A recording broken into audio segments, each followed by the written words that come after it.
Welcome back to the Hotspot with Cameron.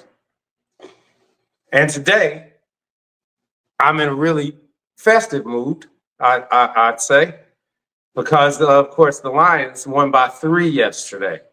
So first and foremost, I'd like to thank everybody that's returning to the Hotspot. Um, I appreciate everybody for subscribing. I'm trying to reach 50 subscribers this month, going on to 100. I appreciate the support.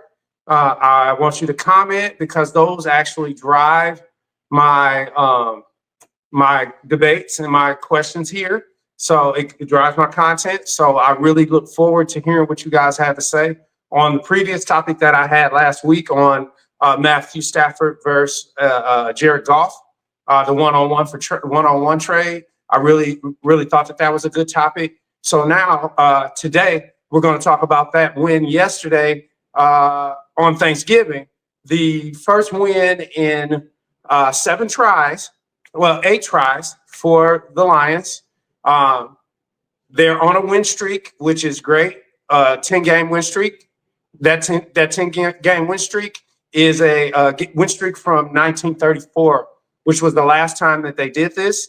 And then also 1934 was the best start that they had in franchise history, tying this one right here, matching this one right here. So I'm really happy about that.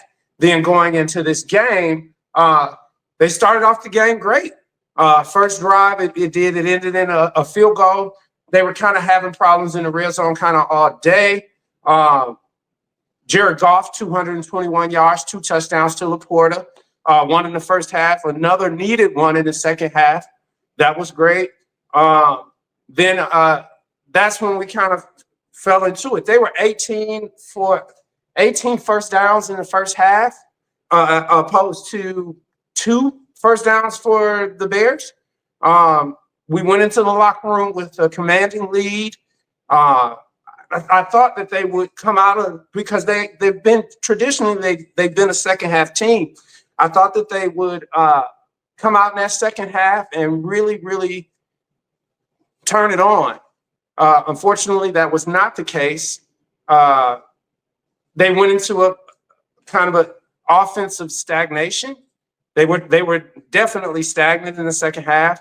They scored, like I said, again. And then we had L.Betts missing his first field goal of the year, or his first kick of the year. I mean, that was kind of devastating. And then we also had the fumble by Jahmyr Gibbs uncharacteristically when he was going to take the ball in for a commanding score. That was really a momentum switch for the Bears. And then when they came out in the second half, they marched right on down the field and scored, led by Caleb. And, of course, Swift, who we gave up, he actually seemed as though he was running with a purpose, trying to prove something that the Lions shouldn't have let him go, and picked up Jahmyr. Of course, I think Jahmyr is also better. I like the fact that they did that with Jahmyr and Montgomery, the Sonic and Knuckles. That was kind of a nice little play. That is a thing that I think that they're trying to do with the entertainment at the halftime show. Like, they're gearing up. They're trying to gear up because I told you last week, they are the hunt this time. So everybody knows that the Lions are coming into their arena and we score. They score and they play defense. And like I was saying before with the Jinx, they made sure to let everybody know that the Lions had 12 quarters of scoreless football or touchdowns. No touchdowns. They hadn't scored allowed a touchdown in 12 tries or attempts by the opponents. And Chicago proceeded to come out and score 3 touchdowns. And the defense, unfortunately, lost 2 more defensive linemen. That's a total of, I want to say 7, 8, something like that in this last couple of games. And they were playing like they were depleted. Fortunately, Chicago choked. That's all I can really say about it, because they were marching. They got down there, and if it wasn't for a last minute sack by number 99, Zadarius Smith, that he had 2 on the day. Also, he had another one, I want to say, in the first half. They had 3 on the day. The defense, unfortunately, they just penalties, and Chicago was just making smart plays. They were running behind where people got injured. They were finding holes, and they were winning up front. So for them to make that comeback, and Caleb to make that comeback, and then for it to get down to the last minute, and for Smith to make that sack, with them to have 1 timeout left, someone on that sideline had to say something. And unfortunately, Matt Eberflus lost his job over it. Yeah, I mean, deservedly so. You guys had an opportunity to tie the game up within field goal range, 35 seconds left on the clock. It runs down to 0-0. I mean, and you got a Heisman Trophy quarterback, first pick, in the draft, first quarterback taken for sure.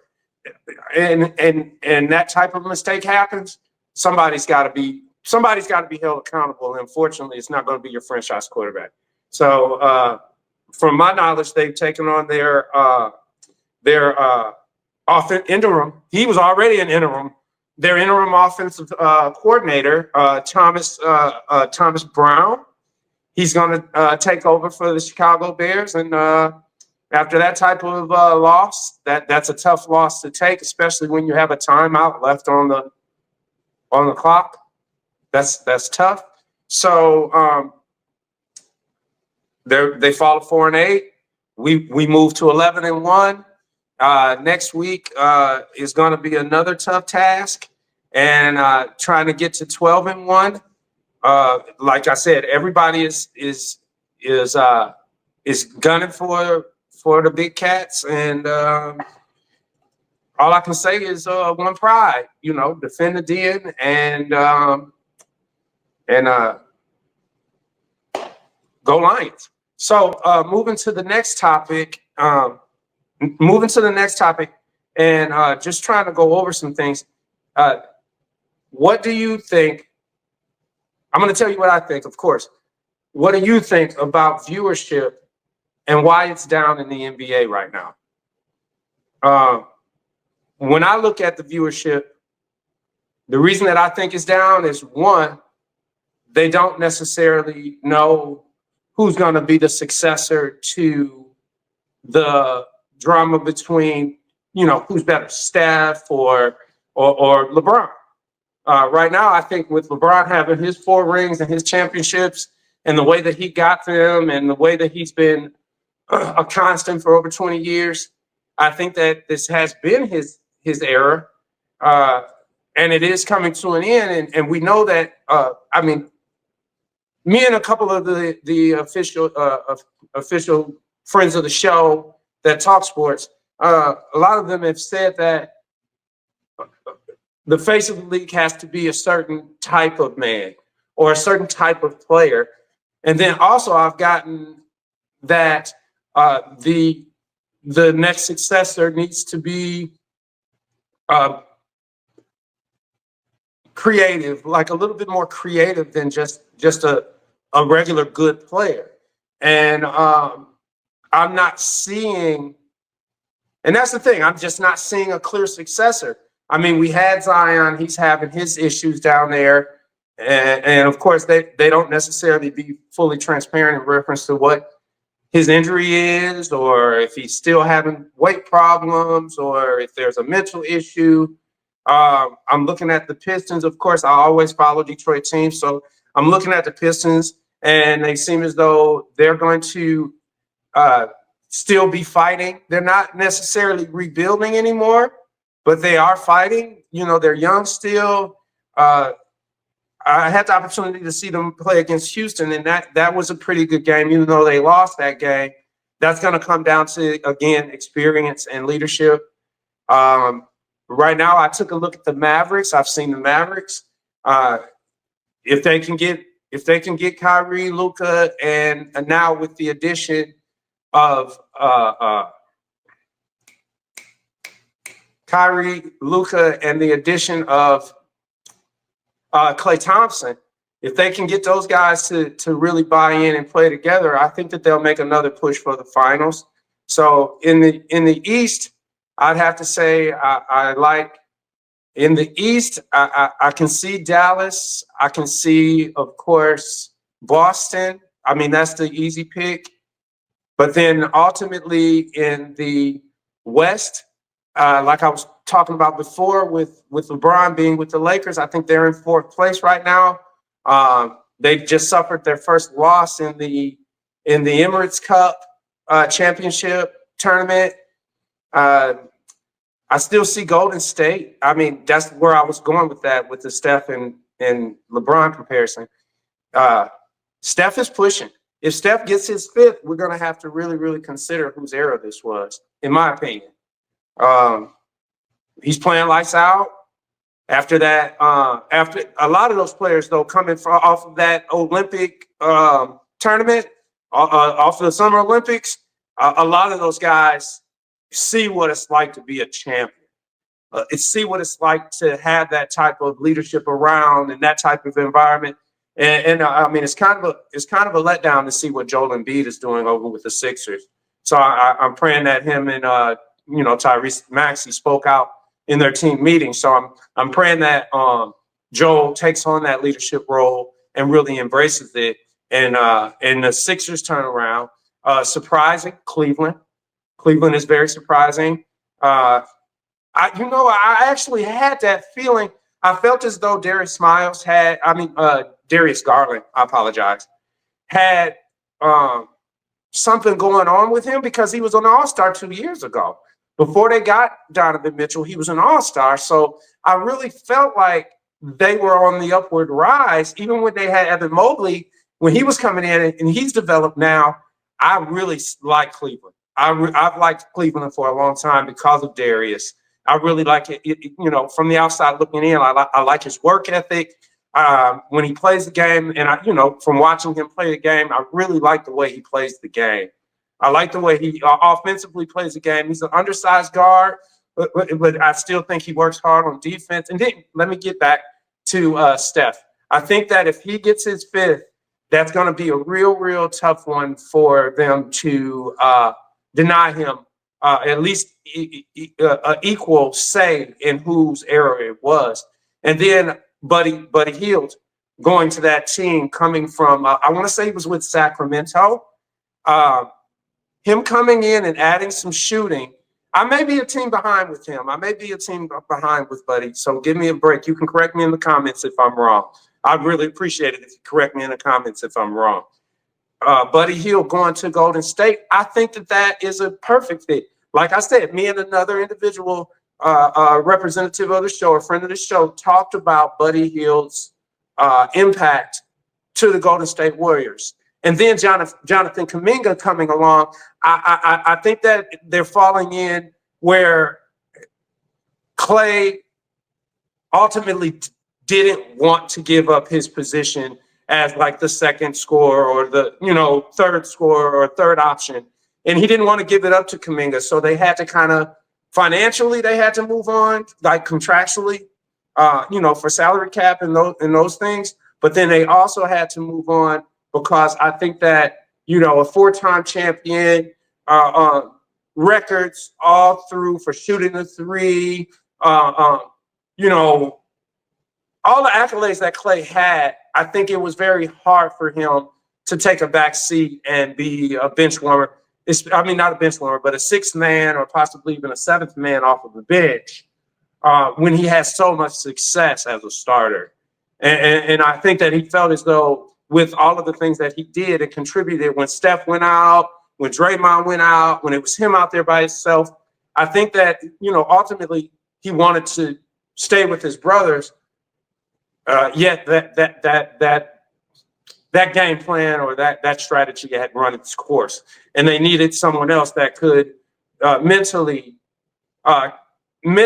adjust to the changes that were required for that team to be successful and move forward. So it's nothing against Klay's talent. It's nothing against Golden State as an organization. I just think it was just time. So in that aspect, I think that in the West, I see Golden State still being in the mix. The Lakers, of course, they're fourth. If Anthony Davis can continuously or be consistent in his health and stay on the floor, I think that they're a top 4 team. Of course, Denver is always going to be there with their acquisitions. I know they added, who did they add? Oh, Westbrook. They added Westbrook. So I think that him being there now and kind of being, I don't want to say shipped around the league, but him getting experience with different teams and different personalities outside of OKC, where he was an MVP. I think that he has come to a point now in his career where he says, I'm willing to do what it takes to win. As a leader, as a mentor, as a soldier, I think he's ready for that because I think he wants to win. And then in San Antonio, we have Wembanyama down there pairing up with Chris Paul. I like them a lot too in the West. I know that it hasn't equated to wins and stuff yet, but it's early in the season. And I think that we need to give them a chance down there just running. And of course, we can't forget Gilchrist Alexander in OKC with Dort and all of those guys. So I think that they have a really good chance if they can, if they can just stay consistent, stay healthy. That's pretty much a lot of the teams right now. So with that being said, I'm going to go ahead and give you guys another thank you. I appreciate you for sticking around this long. Again, I want you to comment, subscribe, and like. One more thing, just to finish, the Sports Spotlight, it's not going anywhere. The holidays are coming up and things like that. So a lot of time constraints on trying to get that shot and get that content out to you. I still have some really good things lined up. I appreciate everybody for tuning in. And again, thank you for tuning in to the Hot Spot with Cameron. See you next time.